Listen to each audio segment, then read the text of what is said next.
فرش التراب يضمني وهو غطاء. کوئی شخص یقین کے ساتھ نہیں کہہ سکتا کہ اب حالات کا کیا رخ ہوگا، اس لیے کہ ظاہر بات ہے قرآن مجید میں مستقبل کے بارے میں خود حضور سے کہلوایا گیا، وَإِنْ أَدْرِي أَقَرِيبٌ أَمْ بَعِيدٌ مَا تُوعَدُونَ. لوگوں مجھے معلوم نہیں ہے کہ جس بات کی تمہیں خبر دی جا رہی ہے وہ قریب آ چکا ہے یا دور ہے. وَإِنْ أَدْرِي لَعَلَّهُ فِتْنَةٌ لَكُمْ وَمَتَاعٌ إِلَىٰ حِينٍ. اور میں نہیں جانتا، ہو سکتا ہے اللہ کچھ اور مہلت دے دے تمہیں، اور کچھ اور آزمائش جو ہے اس کے لیے تمہارے لیے کوئی اور مہلت عطا فرما دے، ہو سکتا ہے. تو میں بھی کسی دعوے سے نہیں کہہ رہا، لیکن دو امکانات ہیں. امکان نمبر ایک کیا ہے؟ ابھی عالم اسلام کا ایک سالڈ بلاک ہے جو یہودی ورلڈ آرڈر کی نگاہوں میں کھٹک رہا ہے. میں کھٹکتا ہوں دل یزداں میں کانٹے کی طرح. اگرچہ ان کی اسٹریٹجی کیا ہے؟ ایک ایک کر کے ان کے حصے بکھرے کر کے تیا پانچا کرو.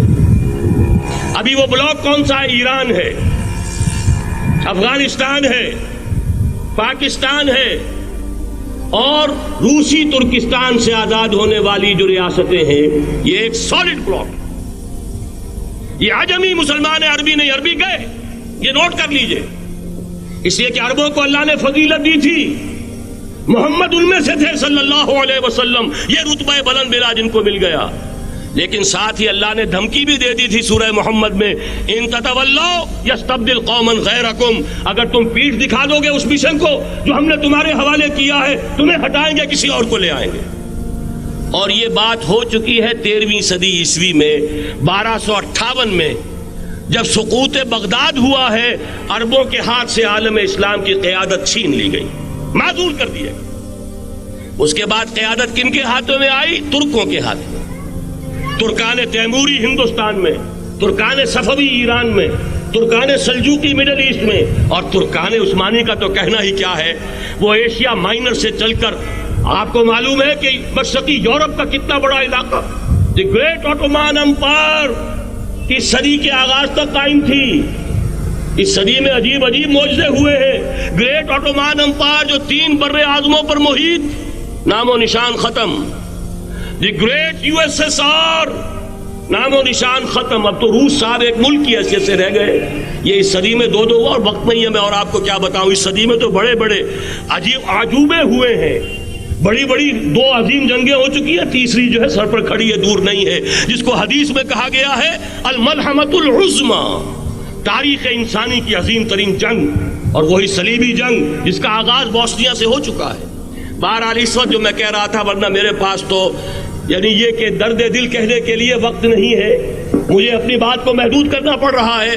لیکن میں اب آ رہا ہوں اصل موضوع کی طرف، کہ ایک امکان تو یہ ہے کہ اس بلاک میں اسلام کا احیاء ہو، اور اس کے لیے کچھ نویدیں بھی موجود ہیں احادیث نبویہ میں. وہ تو آپ نے سنا ہوگا اقبال کا شعر، میرے عرب کو آئی ٹھنڈی ہوا جہاں سے، میرا وطن وہی ہے، میرا وطن وہی ہے. حدیث میں آتا ہے یخرج ناس من المشرق یؤتون للمہدی، یعنی سلطان ہی.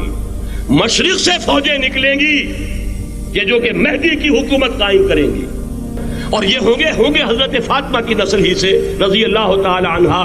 لیکن عالم عرب کے اندر پھر ایک طاقت بن کر ابھریں گے، باطل کی قوتوں کے خلاف جہاد کریں گے.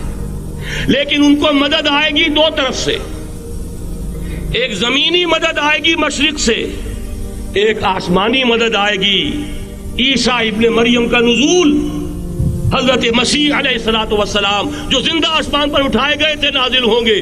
اور در حقیقت ان 2 مددوں کے نتیجے میں پھر یہود کا قلعہ قمع ہوگا، اور یہی گریٹر اسرائیل ان کا گریٹر گریو یارڈ بن کر رہے گا، عظیم تر قبرستان بن کر رہے گا.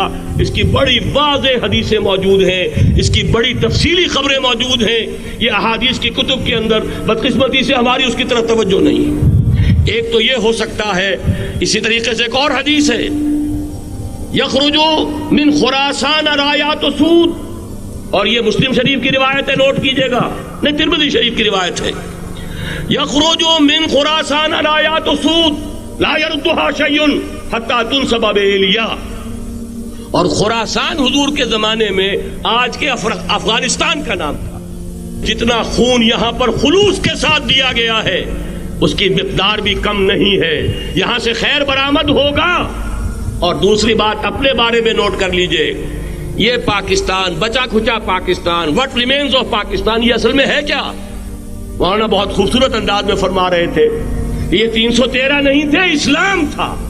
اسی طرح نوٹ کیجئے، پاکستان نہیں ہے، 4 صدیوں کی تجدیدی مساعی کا حاصل ہے. آپ نے کبھی نوٹ کیا ختم نبوت کے بعد اب سب سے اونچا منصب کس کا ہے؟ مجددین. سنن ابی داؤد کی روایت، ان اللہ یبعث فی هذه الامہ علی راس کل 100 عام من یجدد لها دینها. اور نوٹ کیجئے کوئی بات ہے، 1000 برس تک سارے مجدد عالم عرب میں پیدا ہوئے.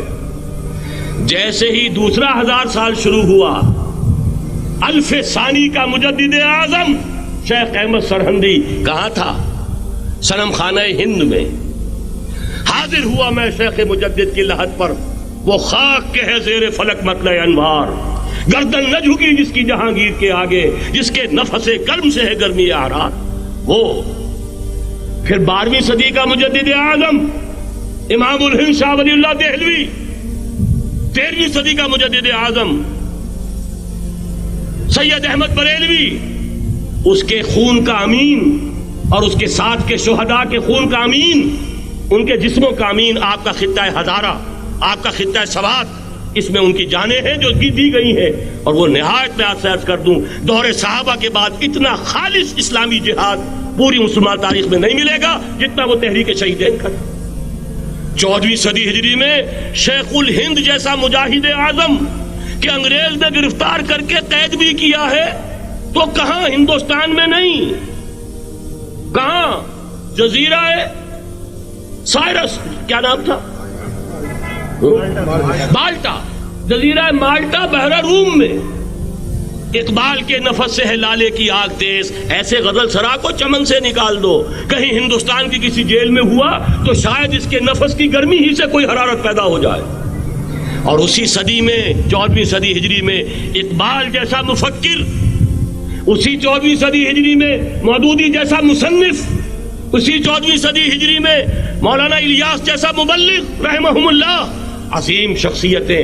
آج پورے عالم اسلام میں آپ کو تبلیغی دوست ملیں گے. یہ کہاں سے شروع ہوئی تحریک؟ دہلی کی ایک چھوٹی سی مسجد سے.